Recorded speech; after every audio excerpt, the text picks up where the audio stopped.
Hi everyone, welcome back to Paracord Planet. Every few years, there's a resurgence in creative ways to tie your shoelaces. So I totally remember doing this back in high school and very excited to actually get to use not only some of our own paracord to make the shoelaces, but get to show you some of the fun lacing techniques that you can do with paracord and a little bit of hardware. So for our project today, we are going to be using 4 feet of 550 neon yellow paracord. We have our Silver Aglet or shoelace ends that we'll be using. And we had to get one of our coworkers' boots. They are currently cold and shoeless.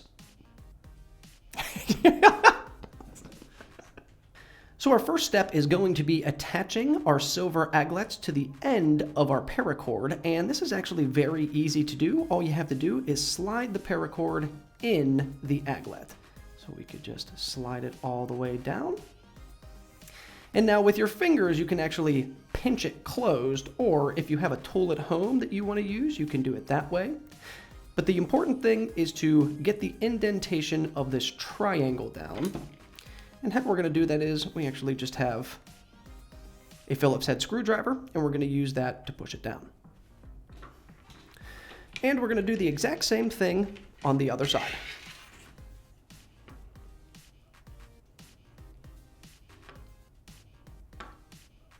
And if you ever find that the rope is getting a little, it just won't push in all the way, you can actually take your knotter's tool, take the pointer's end, and you can grab it on the inside and just slide it down the aglet.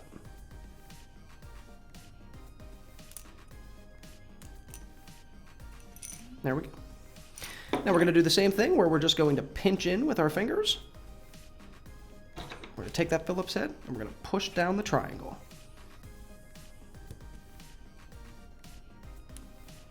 And there we have the aglets, the silver aglets, on both ends of our paracord. So for our first shoelace weave, we are going to be doing what is known as the loopback weave. And the way we start this off, we're going to take our 2 ends of our shoelace, we're going to go under, and we're going to go through the first set of rivets.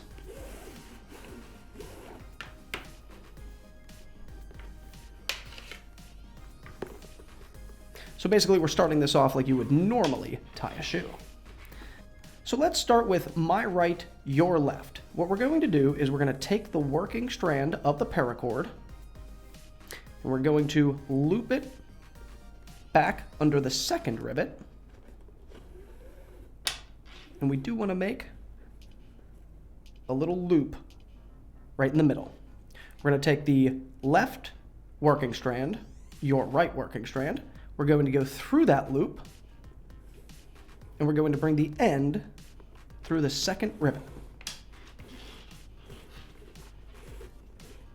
So when we pull, we'd like it to look like that. And we're going to do the same technique going all the way up the boot.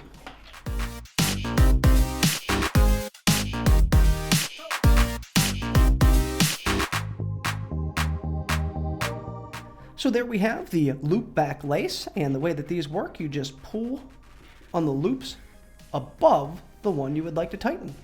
And you can do that all the way up the boot until you reach the working strands at the top.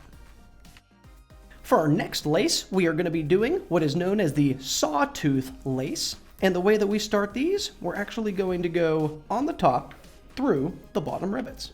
Our next step is we're going to take our left working strand, your right working strand, and we are going to take it from the bottom rivet and just moving it up 1 to bringing it out of the second rivet.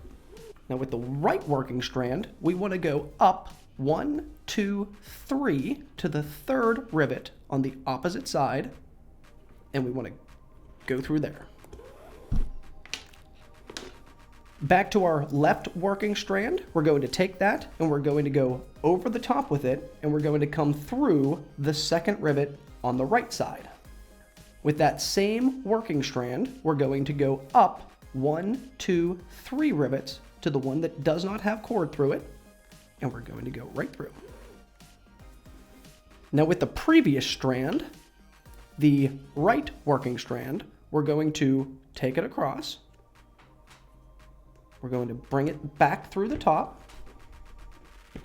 And again, we're going to take that cord and we're going to go to the one above the right working strand. We're going to bring it through. Now take it back to the other working strand, and we're going to do the exact same thing. We're going to come over, going to put it into the rivet that does not have a cord through it. We're going to come to the other side. We're going to put it through the bottom of the left side. So the pattern is you take the working strand, you put it over top of everything and through the rivet that does not have a cord through it, and then bring it to the other side up 3. And then to end it, just bring it back through itself. So for our final weave on our boot here, we are going to be doing the hidden knot weave. And the way we're going to start these out, we're going to take both of our working ends and we're going to go down through the front rivet. And you do want to make sure that they are the same length up at the top. Now with my left, your right working strand, we're going to take it and we're going to go under and through the second rivet. With that same working strand, we're going to bring it across the top and down through the second rivet on the other side. With our right working strand, we're going to go up to and through the open rivet to the outside. And with our same working strand, we're going to bring it across the top and down through the open rivet. And that pattern is going to stay the same as we continue through this weave. So with our right strand, we're going to go up 2, come out, and we're going to bring that across. So this one is known as the hidden knot, and it's known as the hidden knot because the 2 cords come out the side of your boot, and then you can actually make the knot on the inside, like so, and then you can hide all of the cords inside the boot itself. Thank you so much for checking out our boot lacing video, and if there are other weaves or shoelaces that you would like to see in a future video, just let us know down in the comments below, and if it does get enough likes, we will be sure to feature it in a future video. We know that the community is very creative, and this is one of the projects I would love to see your creation, and if you do have a picture or a video of something you did at home, please let us see those on our social media. If this video did help you, a like and subscribe is always appreciated, and a big thanks to everybody who has already liked and subscribed. You guys are the best. Thank you so much. Have a great rest of the day. We'll see you on the next video.